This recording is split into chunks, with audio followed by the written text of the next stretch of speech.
यानंतर बघूयात 10 मिनिटात आतापर्यंतच्या 50 महत्त्वाच्या घडामोडी।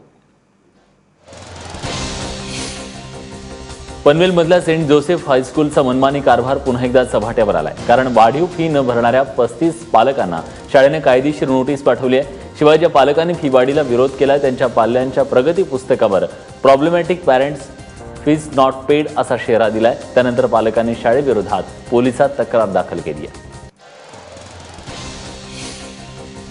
माजी मंत्री हर्षवर्धन पाटील यांनी इंदापूर तालुक्यातल्या निरगुडे आणि शेटफळगडे या गावात श्रमदान केलं। सत्यमेव जयते वॉटर कप स्पर्धेत इंदापूर तालुक्यातली ही दोन्ही गावं सहभागी झाली आहेत। या स्पर्धेसाठी गावकऱ्यांना प्रोत्साहन देण्यासाठी म्हणून हर्षवर्धन पाटील यांनी श्रमदान केलं। यंदा मे महिन्यात राज्यातल्या धरणांमध्ये मुबलक पाणीसाठा असल्यानं राज्यातील जनतेला पाणीबाणीचा सामना करावा लागणार नाही। गेल्या अनेक वर्षात महाराष्ट्रातल्या जनतेला ऐन मे महिन्यात पाणीबाणीचा सामना करावा लागत होता। मात्र गेल्या वर्षी समाधानकारक पाऊस बरसला, त्यामुळे यंदा पाणी टंचाईला सामोरं जावं लागणार नाहीये। जेलमध्ये बंद असूनही आमदार रमेश कदम यांची मुजोरी काही कमी झालेली नाहीये। रमेश कदम यांनी जेलमध्ये पोलिसांवर दादागिरी करत त्यांना शिवीगाळ केली आहे। रुटीन चेकअपसाठी कदम यांना मुंबईतल्या जे रुग्णालयात आणलं होतं। त्यावेळी त्यांच्यासोबत असलेल्या पोलिसांवर दादागिरी करत कदमांनी अर्वाच्य भाषेत शिवीगाळ केली। छगन भुजबळ यांचे पुत्र पंकज भुजबळ यांनी कोर्टाच्या आवारात दमदाटी केल्याचा आणि धमकावल्याचा आरोप MIT प्रकरणातील सहआरोपी अमित बलराज आणि सुधीर साळसकर यांनी केलाय। भुजबळ परिवाराकडून दबाव टाकला जात असल्याचा आरोप अमित बलराज आणि सुधीर साळसकर यांनी प्रसिद्ध केलेल्या पत्रकारात यावेळी करण्यात आला। लातूरमध्ये मोबाईल चार्ज करताना एका तरुणाचा मृत्यू झाल्याचा दावा केला जातोय। तळेगाव इथली ही घटना आहे। या घटनेनंतर संतप्त ग्रामस्थांनी सकाळी 7च्या सुमारास महावितरणच्या कार्यालयाच्या समोर मृतदेह आणून ठेवला, पण 11:30 वाजेपर्यंत महावितरण कार्यालय उघडलंच नव्हतं। अन्नधान्य, दूध, साबण, टूथपेस्ट इत्यादी वस्तू येत्या 1 जुलैपासून GSTच्या अंमलबजावणीने स्वस्त होणार आहेत आणि या प्रस्तावित कर रचनेचा सर्वसामान्यांना फारसा तडाखा बसणार नाही अशी काळजी घेत GST परिषदेने तब्बल 1000 वस्तूंचे दर निश्चित केलेत। तंबाखूजन्य पदार्थ तसंच मौल्यवान धातू आदींसाठी करांचा दर आज निश्चित होणार आहे। कुलभूषण जाधव प्रकरणात आंतरराष्ट्रीय न्यायालयानं पाकिस्तानला मोठा दणका दिलाय। जाधव हे हेर आहेत की नाही हे सिद्ध झालेलं नाहीये, त्यामुळे अंतिम निकाल येईपर्यंत पाकिस्ताननं जाधव यांच्या फाशीच्या शिक्षेची अंमलबजावणी करू नये असा महत्त्वाचा निकाल आंतरराष्ट्रीय न्यायालयाने दिलाय। न्यायालयाच्या आदेशाचं उल्लंघन केल्यास पाकिस्तानवर कारवाई करण्यात येईल असंही कोर्टानं ठणकावलं। आंतरराष्ट्रीय कोर्टानं पाकिस्तानला सुनावल्यानंतर भारतामध्ये एकच जल्लोष करण्यात आला। मुंबईत कुलभूषण जाधव यांच्या मित्रांनी फटाके फोडून जल्लोष साजरा केला, तर तिकडे वाराणसीमध्ये फटाके फोडले गेले। यावेळी हवन देखील करण्यात आलं। याशिवाय देशातील इतर भागात कोर्टाच्या निकालानंतर जल्लोष करण्यात आला। भारतीय नौदलाचे माजी अधिकारी कुलभूषण जाधव यांना पाकिस्तानी लष्करानं सुनावलेल्या फाशीच्या शिक्षेला आंतरराष्ट्रीय न्यायालयानं स्थगिती दिल्यानं पाकिस्तानचा तिळपापड झालाय। भारताला जगासमोर उघडं पाडू असा राग पाकिस्ताननं आळवलाय। भारतानं कुलभूषण जाधव प्रकरणात पाकिस्तानला ठोस उत्तर दिलेलं नाही असं पाकिस्तानच्या परराष्ट्र मंत्रालयानं म्हटलंय।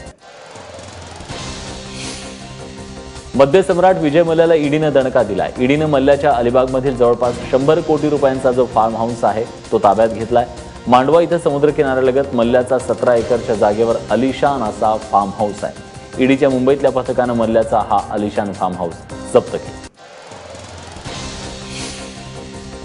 गोव्यातील सावड इथल्या पोर्तुगीजकालीन पादचारी पूल कोसळला। या दोघांचा मृत्यू झालाय तर 50 जण जखमी झालेत। बसवराज मालणवार असं या मृत व्यक्तीचं नाव आहे। पुलावरून उडी मारून एक तरुण आत्महत्या करण्याचा प्रयत्न करत होता। त्याला वाचवण्याचा प्रयत्न करताना नागरिक पुलावर चढले। पुलावर भार वाढल्यानं हा पूल कोसळला। विरोधकांच्या संघर्ष यात्रेच्या 4थ्या टप्प्याचा समारोप झालाय। सावंतवाडी इथं विरोधकांची शेवटची सभा झाली। जोपर्यंत कर्जमाफी होणार नाही तोपर्यंत संघर्ष चालूच राहील अशी भूमिका विरोधकांनी घेतली आहे। रत्नागिरी शहरात झालेल्या पत्रकार परिषदेत विरोधकांनी पुन्हा एकदा कर्जमाफीची मागणी केली आहे। विरोधकांच्या संघर्ष यात्रेत सावंतवाडीत पीपल्स रिपब्लिकन पक्षाचे नेते जोगेंद्र कवाडे यांची दानवेंवर टीका करताना जीभ घसरली आहे। भाजपचे प्रदेशाध्यक्ष रावसाहेब दानवे यांनी शेतकऱ्यांविषयी केलेल्या वक्तव्यावरून टीका करताना कवाडेंनीही मग खालच्या भाषेत टीका केली। पिंपरीतला एक रिक्षावाला एका महिलेसाठी देवासारखा धावून आला, कारण या रिक्षावाल्यानं एका महिलेचे तब्बल 3.5 लाखांचे दागिने परत केले। वसीम शेख असं या दिलदार रिक्षावाल्याचं नाव आहे। गुरुवारी रात्री भेडगे कुटुंबीय रिक्षानं रुग्णालयात निघालं, मात्र नजरचुकीनं दागिन्यांची बॅग रिक्षात राहिली। काही वेळानं बॅग हरवल्याची माहिती मिळताच वसीमची शोधाशोध सुरू झाली। काही वेळात वसीम सापडला आणि त्यानं ती बॅग परत केली। औरंगाबादमध्ये एका पोलीस शिपायानं अल्पवयीन मुलीवर बलात्कार केल्याची धक्कादायक घटना समोर आली आहे। काल रात्री ही घटना घडल्याचं कळतंय। अवघ्या 13 वर्षाची ही मुलगी असून खुलताबाद इथे ही घटना घडली आहे। मुलीच्या शेजारीच पोलीस शिपाई सुधाकर कोळी राहत होता। पोलिसांनी आरोपी सुधाकर कोळीला बेड्या ठोकल्या। लग्नात सोन्याची अंगठी दिली नाही म्हणून पत्नीची विहिरीत ढकलून हत्या करणाऱ्या पतीला लातूरमधल्या मुरुड पोलिसांनी अटक केली आहे। दत्ता भिसे असं त्याचं नाव असून बापाच्या या कृत्याची पोलखोल त्याच्या मुलांनीच केली आहे। नाशिकच्या पंचवटीमध्ये तरुणाची धारधार शस्त्रानं वार करून हत्या करण्यात आली आहे। काल रात्रीच्या सुमारास ही घटना घडली आहे। एका अज्ञात टोळक्यानं हा हल्ला केलाय, त्यामुळे परिसरात मोठा तणाव असून मोठा फौजफाटा दाखल झाला। दरम्यान हत्या झालेला तरुण गुन्हेगारी पार्श्वभूमीचा असल्याची माहिती समोर येते, तर हल्लेखोर फरार झाले। ऊर्जा मंत्री चंद्रशेखर बावनकुळे यांनी वाशिममध्ये जनता दरबारात अधिकाऱ्यांच्या तडकाफडकी बदल्या केल्या। पैसे दिल्याशिवाय महावितरणचे अधिकारी आणि कर्मचारी काम करत नाहीत असा आरोप जनता दरबारात अनेकांनी केला। त्यानंतर मंत्री महोदयांनी ही धडक कारवाई केली आहे। वस्तू आणि सेवा कराबद्दल जागरूकता निर्माण करण्यासाठी उस्मानाबादेत काल चर्चासत्राचं आयोजन करण्यात आलं होतं। या करामुळे राष्ट्रीय पातळीवर सामायिक बाजारपेठेची निर्मिती होईल अशी माहिती औरंगाबादमधल्या केंद्रीय उत्पादन शुल्क आयुक्त CL मेहर यांनी दिली। ठाणेतल्या पोलीस भरतीवेळी झालेला घोळ पोलिसांनी उघडकीस आणलाय। मैदानी परीक्षेसाठी एकाला तर लेखी परीक्षेसाठी अन्य एकाला बसून डमी केल्याचा प्रकार उघडकीस आलाय। या प्रकरणी 5 जणांना अटक करण्यात आली आहे। 3 महिन्यांपूर्वी औरंगाबाद शहरातून हनीमूनसाठी विदेशात गेलेल्या दाम्पत्यातले तरुण हा इसिसचा फॉलोअर असल्याचं पोलीस तपासात समोर आलंय। हे दाम्पत्य विदेशात गेल्यानंतर त्यांचा कुटुंबाशी संपर्क तुटला। त्यानंतर कुटुंबियांनी पोलिसात तक्रार केली होती। लातूर महानगरपालिका निवडणुकीत कुठल्याच पक्षाला स्पष्ट बहुमत मिळालेलं नसल्यानं महापौर पदाची कुणाची वर्णी लागणार याची सगळ्यांनाच उत्सुकता आहे। भाजपनं महापौर पदासाठी 4 जणांना उमेदवारी दिली आहे, मात्र त्या 4ही जणांनी उपमहापौर पदासाठी देखील उमेदवारी अर्ज दाखल केलाय। तर इकडे काँग्रेस राष्ट्रवादीला बहुमतासाठी एका मताची गरज आहे। शिवसेना नगरसेवकाच्या घरात अभियांत्रिकीचे पेपर सोडवणाऱ्या रॅकेटमधील 30 जणांना मंगळवारपर्यंत पोलीस कोठडीत ठेवण्याचे आदेश प्रथम वर्ग न्यायदंडाधिकाऱ्यांनी दिलेत।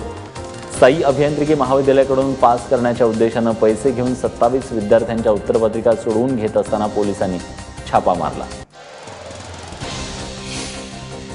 परभणीत विवाह सोहळा आटोपून परतत असताना झालेल्या अपघातात 4 जणांचा मृत्यू झाला, तर 6 जण गंभीर जखमी झालेत। वराडी मंडळींच्या क्रुझर गाडीला हा अपघात घडला। सेलू देवगाव फाट्याजवळ हा भीषण अपघात झाला। ताडोबा अभयारण्याच्या बफर झोनमध्ये बिबट्याचा थरार बघायला मिळाला। या बिबट्यानं 5 जणांना जखमी केलं, तर दुसरीकडे काकचंपार जंगलात दीड महिन्याच्या वाघाच्या बछड्याचा मृतदेह आढळून आलाय। या बछड्याच्या मृत्यूचं कारण मात्र अजून कळू शकलेलं नाहीये। कोल्हापुरात विहिरीतील गाळ काढत असताना क्रेनचा रोप तुटून 3 कामगारांचा मृत्यू झालाय। सांगवडे या गावात ही घटना घडली आहे। विहीर खुदाई करण्यासाठी क्रेनच्या मदतीनं विहिरीत उतरत असताना क्रेनचा रोप तुटला आणि हा अपघात झाला।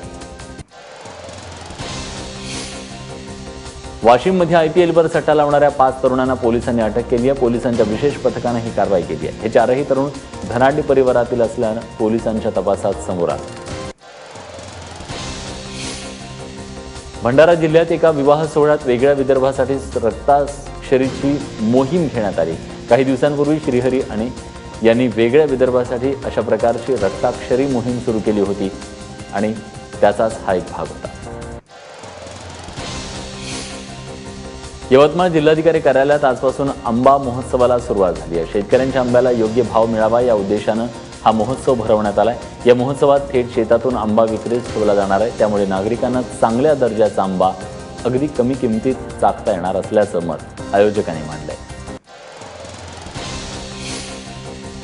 विनापरवाना शस्त्र बाळगणाऱ्या तरुणाला यवतमाळमध्ये अटक करण्यात आली आहे। शहरातील अप्सरा टॉकीज परिसरात पोलिसांनी ही कारवाई केली आहे। अतुल केवारकर असं या युवकाचं नाव आहे। त्याच्याकडून एक रिव्हॉल्वर, मॅगझिन आणि 3 जिवंत काडतुसं जप्त करण्यात आली आहेत।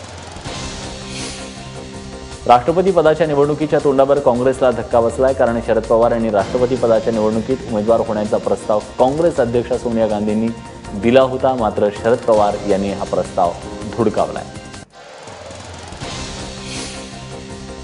तिहेरी तलाक संदर्भातील सुप्रीम कोर्टातला युक्तिवाद पूर्ण झालाय। सध्या कोर्टानं आपला निकाल राखून ठेवलाय। कालच्या सुनावणीत all India Muslim personal law बोर्डानं सर्व काझींना तलाकबद्दल महिलांचंही मत जाणून घेण्याचे निर्देश दिले। आता सुप्रीम कोर्ट तिहेरी तलाकवर काय निकाल देतं याकडे सगळ्या देशाचं लक्ष लागलंय। आयपीएलच्या मैदानात चमकदार कामगिरी बजावणारा कोलकात्याचा फलंदाज मनीष पांडेची आयसीसी चॅम्पियन्स ट्रॉफीत खेळण्याची संधी हुकली आहे। पांडेला दुखापतीमुळे या स्पर्धेतून माघार घ्यावी लागली असून त्याच्याऐवजी यष्टीरक्षक फलंदाज दिनेश कार्तिकनं भारतीय संघात पुनरागमन केलं। रायझिंग पुणेनं क्वालिफायर 1 सामन्यात मुंबई इंडियन्सचा पराभव करून आयपीएलच्या इतिहासात पहिल्यांदाच फायनलमध्ये धडक मारली। चिन्नास्वामी स्टेडियमवर आयपीएलच्या दुसऱ्या क्वालिफायर सामन्यात आज मुंबई इंडियन्सला कोलकाता नाईट रायडर्सचा मुकाबला करायचा आहे।